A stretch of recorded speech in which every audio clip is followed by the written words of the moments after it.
we are getting breaking news on the broadcast, and this is a move aimed at bolstering revenue amid mounting financial stress, which is what the Vinder Sukhu-led government of Himachal Pradesh announced, which is a steep hike in the entry toll rates for vehicles arriving from other states in Himachal Pradesh. Revised rates, nearly doubling in some categories, will come into force from the 1st of April under the new barrier policy for financial year 2027. Now, the fresh notification, private vehicles entering Himachal Pradesh from neighboring states such as Punjab, Haryana, Uttar Pradesh, national capital, will now have to pay 170 rupees as entry toll tax, which was last around just 70. So it's 100 rupee increase in entry toll tax for private vehicles coming from neighboring state. Also, vehicles carrying 12 plus 1 passengers, more than 12 passengers, which previously paid about 110 rupees, now charge 170 rupees. This is increase that is of coming into effect from the 1st of April. Pallavi Ghosh is joining us with information. Pallavi, all this attempt to generate kind of money, what are the opposition parties that the state are saying about this latest move by Mr. Sukhu? So the government all along been making petitions, have been multiple visits to the finance ministry, and they've been asking for additional funds on the ground that there is financial crunch they are facing, and they can blame on falling GST revenue and so forth. But one is that the attack has come from the government on them, that you also announced so many movies and now are forced to fill them, or you're not able to do so, and that's the reason you're finding expenses. The latest notification which come in is going to take not much cars entering into the state with expenses. It's actually going to be damaging apart from easing that out. Yes, it's going to add to the March election as far as the state government goes, but you know, tourist is also about to begin, and it begins in 2 months' time. It means large number of vehicular traffic will be coming from Punjab, from the national capital. We've seen it happening in Shimla, Manali, so on and so forth. So,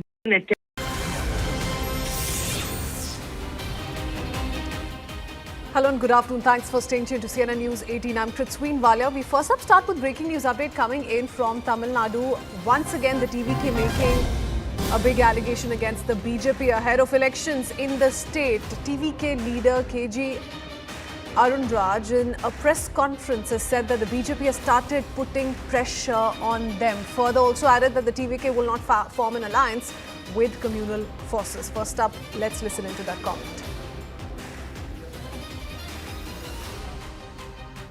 எவ்வளவு நெருக்கடி வந்திருக்கு. முதல் மாநாட்டையே வந்து கொள்கை எதிரின்னு அறிவிச்சிருக்காங்க. ரெண்டு ஆளும் கட்சி மாநிலத்திலும் சரி மத்தியிலும் சரி ஆளும் கட்சியா இருக்கிற கட்சியை எதிரியா இவ்வளவு துணிச்சலோட அறிவிச்சிருக்காரு. நீங்க எப்படி வந்து இந்த மாதிரி சொல்ல முடியும்? இந்த குற்றச்சாட்டை நான் ஏற்கவே முடியாது. அது மட்டும் இல்ல, தலைவர்கள் சொன்ன மாதிரி எவ்வளவோ முறையில் எவ்வளவோ வகையில் ஒன்றியத்தில் இருக்கும் ஆளும் கட்சி அழுத்தம் கொடுக்க முயற்சி பண்ணாங்க. ஆனா தலைவரோட ஸ்டாண்ட் என்னன்னு உங்களுக்கே தெரியும். மகாபலிபுரத்தில் என்ன சொன்னாருன்னு தெரியும்.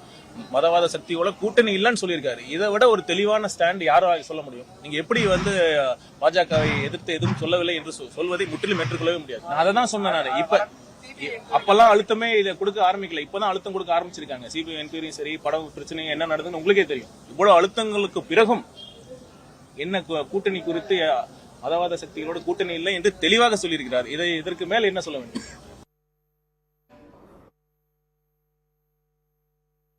Okay, so that's the latest comment that's come in from a TVK leader. This is KG Arun Raj, who has leveled these allegations against the BJP on how the Saffron Party has started mounting pressure on the TVK. Also spoke of how there is no question of joining hands with communal forces. So whale jibe there coming in from the TVK leader. Do remember, it's battleground Tamil Nadu that we're looking at, and the TVK has already stepped up poll preparations. They're also set to release the party manifesto on the 26th of February itself. And so much conversation really this election season has been surrounding TVK's poll ambitions and whether or not TVK will adopt a strategy of allying with any of the key political forces in the state. I do want to bring in Purnima Murli into the conversation. Purnima, now rivals going to be fighting the elections against one another. Another big charge coming in from the TVK of a certain pressure that they're sensing from the Bharatiya Janata Party. Can you give more details of that reaction that's coming from the TVK leader? Well, Well, the question that was asked to the TVK leader Arun Raj was this, that there's been criticism that the TVK is going soft on BJP, only lashing out at the DMK at every given platform. So why is that? And in response to that, the TVK leader Arun Raj had said that there is pressure from the BJP and it's only begun, the pressure has begun. This after there were reports that Jananayagan will still not be released yet, and the kind of legal hurdles that the makers of Jananayagan went through, and the CBI summons that were issued to Vijay, where Vijay had to personally appear before the CBI twice. So all these were cited by the TVK leader and said that Vijay during his first speech had made it clear that his political enemy is the DMK, an ideological enemy is the BJP, and there is no question of forming any sort of alliance even with the BJP, nor have they been very soft on the BJP. They said they've also criticized the BJP, especially when it came to the budget, so on and so forth. So clearly, war of words only going to intensify further in the run-up to the 2026 State Assembly polls. As on expected lines, Purnima, the interesting conversation around TVK has not died out this election season, is it? And that continues to really be the story going into elections. We've seen there's so much conversation that's happening, unfolding around the Congress, also possibly looking at TVK in bargaining harder with the DMK. There has been unending conversation, at least up until very recently, about whether or not the BJP will be able to woo TVK, essentially turning out to be a key political player this election.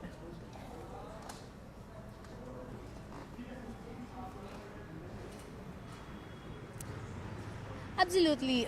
We've seen both the DMK as well as the NDA allies hit out at TVK, have criticized the TVK in terms of not stepping out to meet the people, not addressing the media, and also says that that this 2026 battle is only between the Dravidian parties, the DMK and its allies on the one hand, and the AIADMK and its alliance partners, including the BJP on the other hand, ruling out the possibility of TVK playing the kingmaker in the election. But TVK hits back, says that 2026 is also going to be an election where history would repeat like the way it did in 1977. But all eyes on how the TVK now plans its strategies. Vijay is the X factor, and what sort of an impact will TVK have? We'll have to wait for the election results. But interesting months ahead in the run-up to the 2026 elections in Tamil Nadu. Purnima, you know, what is in store for each of the political stakeholders concerned? There's time for that conclusion to be arrived at. But at the moment, if we just look at these three political forces, be it the NDA or the DMK-led alliance, TVK as a third big political player, how is the campaign really unfolding for them? Because this back and forth, political allegations being levelled, and these allegations aimed at the BJP, remember, have been heard of by the DMK as well. Every time there's election season, election year, the Bharatiya Janata Party starts, and the allegation starts putting central agencies against or behind their political rivals in the state. Are you sensing that charge being levelled by the Congress or the DMK to an extent too?